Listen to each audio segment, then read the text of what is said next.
Alrighty, so this is the question I've been asked multiple times a day, if not hourly over the past few weeks. Matt, what should I buy? The RX 480 or the GTX 1060? As is often the case, it isn't as simple as just picking one and recommending it to everyone. There's a number of factors that should influence your buying choice, from the games you play, to your system specs, and perhaps most importantly, pricing in your region. That being the case, I really don't like to tell people which one they should buy. Instead, I prefer to create an in-depth benchmark video that presents all the facts, and this is something I've already done for both these cards in question. Still, for many of you, that doesn't seem to be enough. You want me to straight out tell you where to invest your money. So I decided to put myself in your shoes. I gave myself an imaginary budget of 450 Aussie and went shopping online. Now I know Nvidia has been copping a heap of stick about the MSRPs, or RRPs as they're referred to in Australia. The Founders Edition should cost $300 US, which is about 400 Aussie dollars, while the board partner cards should cost as little as 250 US or around 340 Aussie. As it stands, right now, on the 28th of July, it's possible to order the EVGA GTX 1060 ACX 2.0 card for $400, and that's currently the cheapest local option for Australians. The Gigabyte GTX 1060 G1 Gaming that I reviewed yesterday is priced at a hideous $500, so you won't get to buy a GTX 1060 for less than $400 down under anytime soon, it seems. Alright, buggy you then Nvidia, let's turn to AMD and their new cost per frame champion. The 4GB model is meant to cost just $200 US, while the 8GB model is priced at $240. Converted, that's roughly 270 Aussie for the 4GB and 320 for the 8GB model. $270 is heaps better than $400, right? So let's go with that. Okay, hang on a sec. There isn't a single 4GB model on sale here in Australia. Not one. Oh well, not the end of the world. The 8GB version for $320 is still a steal. Having looked up the prices, the cheapest RX 480 I could find was $360, but it looks like a dummy price since you can't pre-order and there isn't any stock. I found the same issue with the model advertised at $370 from another retailer, while PC Case Gear has the 8GB model at $380 on pre-order if you're willing to wait at least 3 weeks. So what if you want to buy one right now?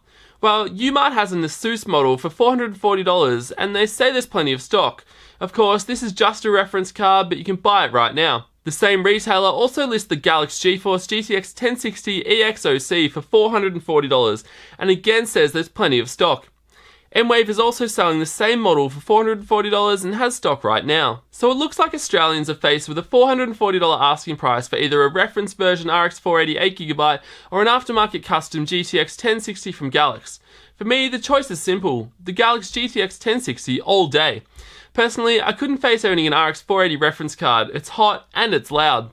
Had there been a custom board partner card available at $440, I might have had to think twice.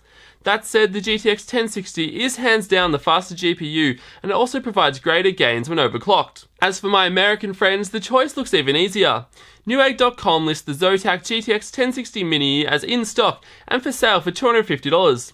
Meanwhile, there's just a single RX 480 in stock and for some reason it's listed at $410. Over on Amazon we find much the same. The cheapest RX 480 costs $360 and of course it's a reference card. There are a few GTX 1060 options, but they're all more expensive than Newegg, but there are a number of options priced below $360. Speaking of Newegg, it is possible for Aussies to purchase the Zotac GTX 1060 Mini for $335 Australian dollars plus $45 shipping.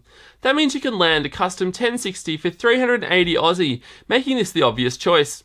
Again, Newegg is showing stock for Aussie shoppers and shipping takes just 4 to 7 business days. So AMD might have beaten Nvidia to the punch with the RX 480 and their announcement and supposed release, but as of right now, it looks like the GTX 1060 is winning the battle. I'm sure once RX 480 availability improves and we start to see board partner cards enter the market, things could very well change. But until then, I think the choice is pretty clear cut. What do you guys think? Are you planning to buy either of these cards? Let me know in the comments. I'm your host Matt as always, and I'll see you guys next time.